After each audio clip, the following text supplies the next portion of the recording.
All India Radio presents Morning News.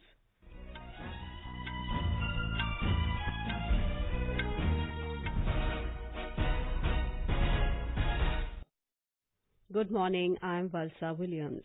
The headlines. Political parties further intensify campaign for assembly elections in Telangana and Rajasthan. Jammu and Kashmir Governor Satya Malik says there is no move to change law governing permanent residence certificate in the state. India's first locomotive-less Train 18 breaches 180 km per hour speed limit during test run. India and US to begin joint air exercise in West Bengal today. Fortnight-long UN climate summit begins in Poland. Delegates from nearly 200 nations to discuss ways to tackle global warming. And in Men's Hockey World Cup, India and Belgium play out a 2-2 draw in their second group match at Bhubaneswar.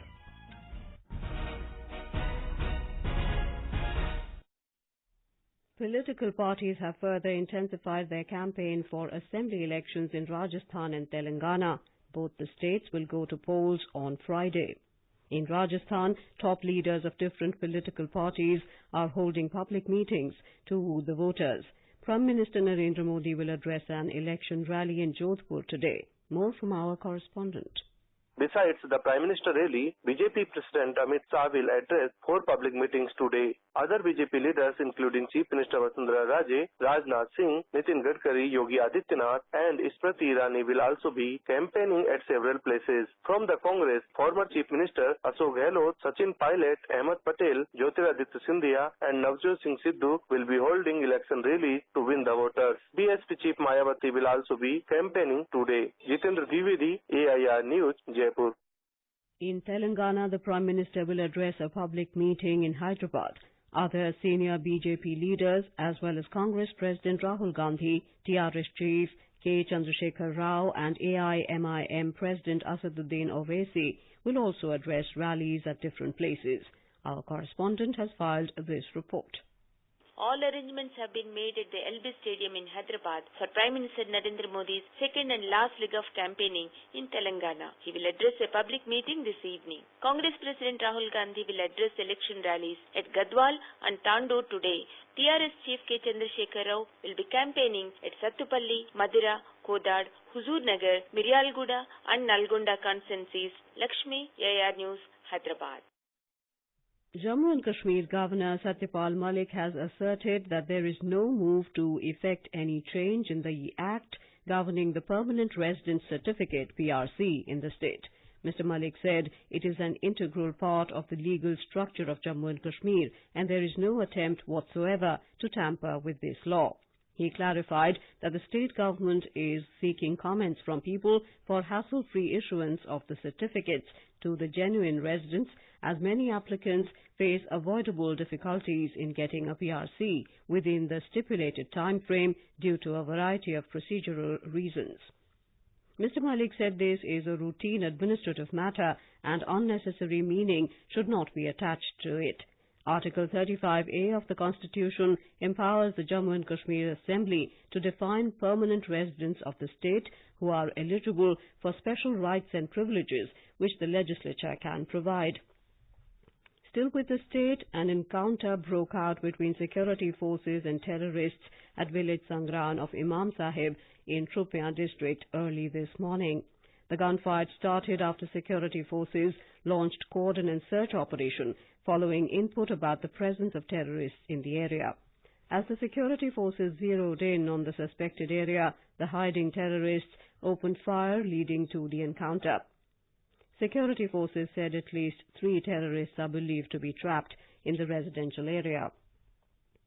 A joint team of army and police arrested 9 cadres of the anti-talk faction of National Democratic Front of Borderland along the Assam-Arunachal Pradesh border yesterday evening. Defence spokesperson Lieutenant Colonel A.P. Khongsai said in Guwahati that these insurgents were returning to Assam after completing their training in Myanmar to carry out subversive activities. He said an ambush was established on their infiltration route and all 9 cadres were nabbed. He said the operation also resulted in recovery of weapons including AK-47, AK-56, pistols and various other ammunition. India's first locomotive-less train, known as Train 18, has breached the 180 km/h speed limit during a test run at Kota Savai Madhopur section in Rajasthan. When this indigenously designed train is made operational, it will become the country's fastest train. Here is a report. Train 18 is capable of touching 200 km/h, provided the rest of the Indian railway system, such as tracks and signals, permit. With 16 coaches, the train will have the same passenger carrying capacity as that of the Shatabdi Express. It has aerodynamically designed driver cabins at both ends for quicker turnaround at destinations.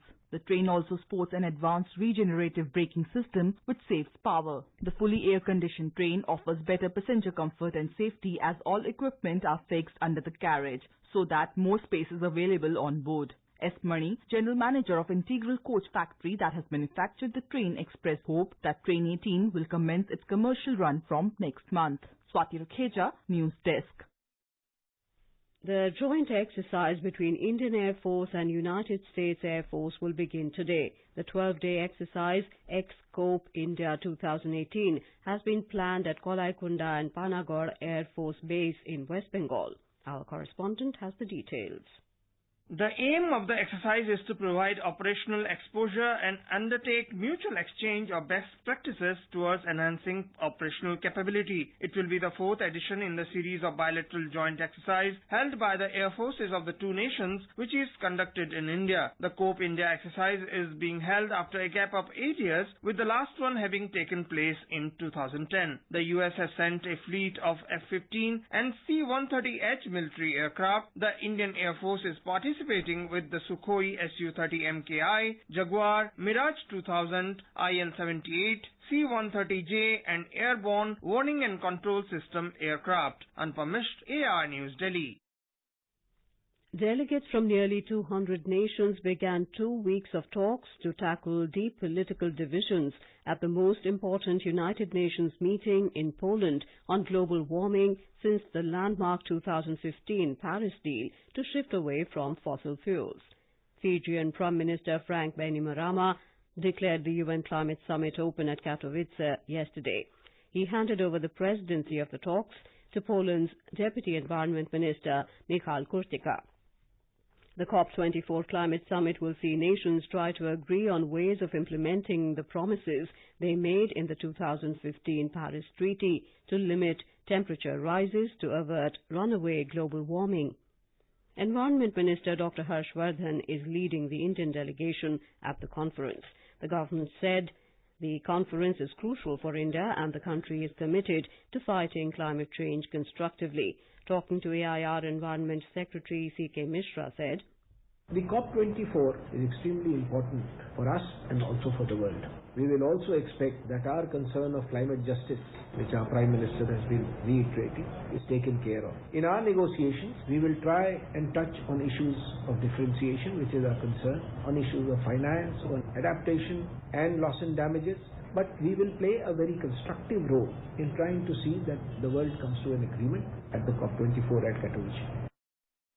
External Affairs Minister Sushma Swaraj will visit United Arab Emirates today to co-chair the 12th session of the India-UAE Joint Commission meeting for economic and technical cooperation with UAE Foreign Minister Sheikh Abdullah bin Zayed Al Nahyan in Abu Dhabi.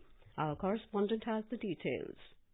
Sushma Swaraj would also be inaugurating a Gandhi Zayed Digital Museum in Abu Dhabi to mark the celebrations of 150 years of Mahatma Gandhi's birth and centenary celebrations of the birth of Sheikh Zayed, founder of the modern UAE. She would also interact with the Indian community in Abu Dhabi. While UAE is the 6th largest source of India's oil import, it also has the presence of a 3.3 million strong Indian community. Kanchan Prasad, AIR News, Abu Dhabi. In Sri Lanka, President Maithripala Sirisena is scheduled to meet party representatives of the United National Front UNF today as the new government of Mahinda Rajapaksa has demanded fresh elections to resolve the crisis.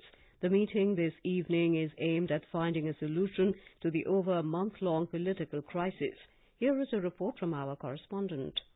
The political crisis in Sri Lanka is so embroiled that there is no easy exit strategy out of it. New government of Mr. Rajapaksa is demanding elections to get out of the situation, but Mr. Vikram Singhe's side wants its government to be restored first. President Sirisena is against reappointing Mr. Vikram Singhe, but is aware that Mr. Rajapaksa does not have parliament majority. Amidst this, everyone is looking keenly to Supreme Court hearing from tomorrow to decide on the validity of parliament dissolution and calling for early elections. Santosh Kumar for AIR News from Colombo.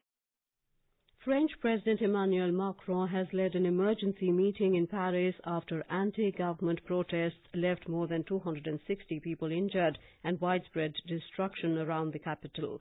Mr. Macron held talks with Prime Minister Edouard Philippe, Interior Minister Christophe Castanet and top security service officials at the presidential palace yesterday. India and Belgium played out a 2-2 draw in their second group match of the Men's Hockey World Cup in Bhubaneswar last night. Harmanpreet Singh and Simranjeet Singh found the net for India, while Alexander Hendricks and Gunnar Simon were the goal scorers for Belgium. With the draw, India and Belgium both have 4 points each, but the hosts are at the top of the 4-team Pool C due to a better goal difference. Belgium is second. The News Services Division of All India Radio in its weekly bilingual live phone-in program Public Speak will bring you a discussion tonight on Safe Childhood, Strong Nation. This can be heard on FM Gold channel and additional frequencies from 9:30 p.m. Listeners can ask questions to the experts sitting in our studio on toll-free telephone number 1800115767. Repeat, 1800115767. And now for an overview of today's newspapers, it's over to Sarabjit Kaur. Thank you, Valsa.